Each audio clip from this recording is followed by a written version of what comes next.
सही समय पर सही डिसीज़न लेना कितना मायने रखता है? क्योंकि कई बार जब आप वो डिसीज़न लेते हैं, तो कई बार अच्छा भी होता है और कई बार गलत भी होता है।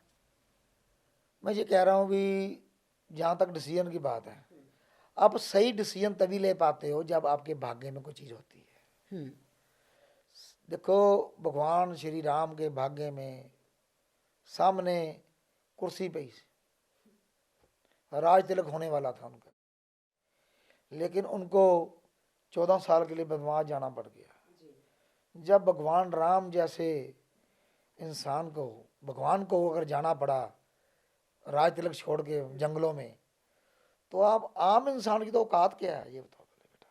वही औकात आम इंसान की। जी, और उस जिस माँ ने अपने बेटे के लिए, भरत के लिए राजपाट मांगा, उस बेटे ने भी राज नहीं किया। बिल्कुल। इसका मतलब भगवान राम के भाग्य में ही राज नहीं था उस वक्त। और जिस बेटे के लिए उसने मांगा, भरत के लिए, वो भी नहीं कर पाया। हुँ, ठीक है। हाँ जी, और देता हूँ एग्जाम्पल, सोनिया गांधी जी के सामने कुर्सी पड़ी थी, वो नहीं बैठ सके। आपको ये वो किस्सा सुनाता हूँ, बहुत इंटरेस्टिंग आपको लगेगा भी, मतलब कि ना थोड़ा आपको फनी भी लगेगा थोड़ा सा। जी, जब सोनिया गांधी ने मना कर दिया, तो मैं अपने बिजली बोर्ड में ना, हमारे लास्ट वर्किंग डे में हमारी मीटिंग होती है बॉस के साथ, तो हम सभी कुलीग्स इकट्ठे हुए थे उस वक्त मीटिंग में। तो मैंने अपने दोस्त को उस वक्त बोल दिया कि सोनिया गांधी ने अगर मना किया ना, तो वो डॉक्टर मनमोहन सिंह का नाम प्रपोज करेगी। अच्छा, मेरे दोस्त हैरान हो गए, कहते यार नॉन पॉलिटिकल बंदा, ब्यूरोक्रेट बंदा, पॉसिबल ही नहीं है भी वो प्रधानमंत्री बन जाए। मैं कहा यार मैंने नहीं पता, आई डोंट नो, पर ना मनमोहन सिंह लो, सोनिया गांधी, वो दिल्ली बैठे हैं, मैं जलंधर बैठा हूँ। हाँ जी, मैंने जस्ट फेस रीड किया सोनिया गांधी का कि उसके मन में क्या चल रहा है, वो किसका नाम लेगी। मनमोहन सिंह जी का नाम प्रपोज हो गया। हुँ, जब मनमोहन सिंह जी का नाम प्रपोज हो गया, तो मेरे दोस्तों ने मुझे फ़ोन किया, यार कमाल होगी, तूने कमाल प्रोडिक्शन की। मैं कहा कुछ नहीं किया मैंने अभी कमाल। कमाल तब होगी जब यही बंदा दूसरी बार प्रधानमंत्री बनेगा। पहली बार तो ये बन गया, सेकंड टाइम भी यही बनेगा, मैंने एडवांस बता दिया। अब सेकंड टाइम की प्रोडिक्शन की भी स्टोरी सुन लो। हमारे यहाँ पर पंजाब गति अखबार है बहुत मशहूर, जलंधर शहर में। उसके मालक हैं विजय कुमार चोपड़ा जी, पद्मश्री विजय कुमार चोपड़ा जी। तो देवी तला मंदिर के जनरल सेक्रेटरी हैं राजेश बेद जी, हुँ, उनके साथ मेरा बड़ा प्यार है। मैंने उनको बोला मैंने एक प्रोडिक्शन लगानी है अखबार में। कहते भी आप जाओ मेरा नाम लेना, तो अखबार पंजाब गति अखबार में जाके लगा लो। मैं वहाँ पर गया, अविनाश चोपड़ा जी को पहले मिला, उन्होंने बोला भी आप बड़े भाऊ जी से मिल लो।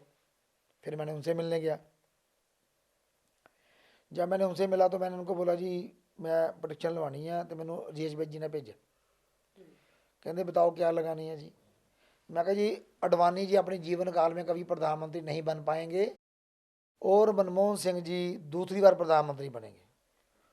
उन्होंने मुझे आगे बोला भी आपकी तो प्रोडिक्शन गलत साबित होगी, मैंने अपनी अखबार का नाम नहीं खराब करना। तो फिर मैंने उनको क्या आंसर दिया, मैं कहा जी आपके हिसाब से कौन प्रधानमंत्री बनेगा। वो कहते अडवाणी बनेगा। मैं कहा जी ऐसा है, अगर अडवाणी प्रधानमंत्री बन गया, मैं अपनी जनानी छड़ के, बच्चे त्याग के, नौकरी छड़ के, आपके घर में बिना तनख्वाह का मरते दम तक नौकर बन के रहूँगा। मरते दम तक, मेरी बात को नोट कर बेटा, अंडरलाइन कर। अगर मनमोहन सिंह जी दूसरी बार प्रधानमंत्री बन गए, तो आपने कुछ नहीं करना, आपने अपनी अखबार छापनी बंद करनी है। और जो आपके चेले दंद काट रहे हैं ना मेरी गल सुन के, मेरा मजाक उड़ा रहे हैं, आप भी मजाक उड़ा रहे हो, स्टाम्प पेपर ले आओ, उनके साइन कराओ, मेरे भी साइन कराओ। और विजय कुमार चोपड़ा की हिम्मत नहीं बढ़ी स्टाम्प पेपर मंगाने की। फिर मैंने उनकी अखबार में वो प्रोडिक्शन नहीं लगवाई, मैंने किसी और अखबार में लगवा दी। जब मेरी प्रोडिक्शन सच हुई, फिर मैं उनके पास गया, मैं कहा ये लो। तो मैं जब प्रोडिक्शन करता हूँ बेटा, मैं अपने आप को दाव पे लगा देता हूँ भी मेरी प्रोडिक्शन गलत होगी तो मरते दम तक नौकर बन के रहूँगा। आज तक सुना कभी आपने ऐसी किसी ज्योतिषी के मुंह से बात जी नहीं। भी जिसने ये बोला हो? वो तो ये कहते हैं लाखों रुपए दे दो, उपाय कर लो, गारंटी कोई नहीं है। मैं कहता हूँ उपाय करना ही नहीं है, 1 रुपये का उपाय नहीं करना, और आपका काम 100% बनेगा। यहाँ हम देखते हैं कि जब हमारी लाइफ में प्रॉब्लम्स आती हैं तो हम लाखों पैसे खर्च कर देते हैं, एस्ट्रोलॉजर के पास जाते हैं और रेमेडीज़ लेते हैं और उन रेमेडीज़ को करते भी हैं। लेकिन यहाँ आप बता रहे हैं कि रेमेडीज़ कुछ मत कीजिए। मैं कहता हूँ दुनिया में बेटा रेमडीज नाम की कोई चिड़िया ही नहीं है, कोई उपाय ना दी कोई चिड़िया ही नहीं है। मैं 15 साल की उम्र से कर रहा हूँ बेटा, 43 ईयर प्लस मेरा एक्सपीरियंस है।